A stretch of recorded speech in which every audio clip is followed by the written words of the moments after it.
অনলাইনে সবার এত ভিডিও দেখে আমিও আজকে চলে গিয়েছিলাম রুটস দিনাজপুরে, যেখানে যেতে আমার খরচ হয়েছে মাত্র 30 টাকা। আর তোমরা যারা কলেজ মোড়ের কাছে থাকো তাদের খরচ হবে মাত্র 15 থেকে 20 টাকা। আর এই ভিডিওতে রুটস এর A to Z সব ডিটেলস তোমরা পাবে, তো অবশ্যই ফুল ভিডিওটা দেখতে হবে। এন্ট্রান্সে গিয়েই তোমাদের নজর কাড়বে এই ঝর্ণাটা। এত বেশি সুন্দর প্লেসটা, আউটডোরটা খুবই সুন্দরভাবে ডেকোরেশন করা। ওরা এখনো অনেক কাজ করছে রেস্টুরেন্টটি নিয়ে। সামনে ওদের অনেক প্ল্যান আছে, যেমন পিছনের দিকে একটা ওয়াটার জোন টাইপ হবে, আর সামনে আউটডোরের সাথে একটা উইন্টার পয়েন্ট করবে ওরা, ফায়ার অ্যান্ড মিউজিক সিস্টেম টাইপের। এগুলো আমাদেরকে ভাইয়া ঘুরিয়ে ঘুরিয়ে দেখাচ্ছিল যে ওদের সামনে কত প্ল্যান আছে।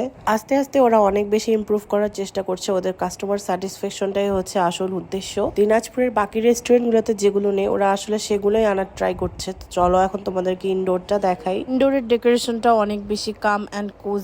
মেনলি ওরা পুরো রেস্টুরেন্টের থিমটা ন্যাচারাল থিমে রাখার চেষ্টা করেছে, যেটা অনেক বেশি ইউনিক। অ্যান্ড ওদের স্টাফ থেকে শুরু করে সবার বিহেভিয়ার মাশাআল্লাহ, উইথ ওদের 10/10। ফুড অর্ডার করি, এরপরে দেখো আমার পরা এই সুন্দর নেলসটা পাবে গ্ল্যামার্স বাই ফাতিমাতে। অর্ডার করার পর মাত্র কিছুক্ষণের মধ্যে ওরা খাবারটা সার্ভ করে ফেলে। Food decoration idea plus serving সবকিছুতে ওরা অনেক বেশি প্রফেশনাল। আমরা অর্ডার করেছিলাম চিকেন তন্দুরি পিৎজা। 8 ইঞ্চি হওয়া তো পিৎজাতে কিন্তু টপিংস ওভারলোডেড ছিল, তো চিজের পরিমাণও অনেক ভালো ছিল।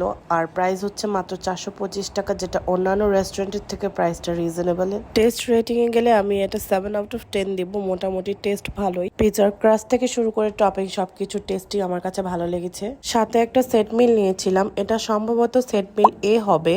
রাইসটা একটু স্পাইসি মেক্সিকান টাইপের ছিল, খেতে বেশ ভালোই লেগেছিল। মেইনলি ওদের সকল ফুড আইটেম গুলো অন্যান্য রেস্টুরেন্টের থেকে টেস্ট অনেক বেশি ডিফারেন্ট। আউটডোরের সাথে ইনডোর সবকিছু মিলে রেস্টুরেন্টটা একদম বেস্ট হবে। শহর থেকে একটু দূরে গিয়ে ফ্যামিলি অ্যান্ড ফ্রেন্ডসদের সাথে টাইম স্পেন্ড করার জন্য এটা একটা ভালো জায়গা হতে পারে। আর এর লোকেশনটা হচ্ছে পল্লী বিদ্যুতের সামনে বাসেরহাট যাওয়ার আগে।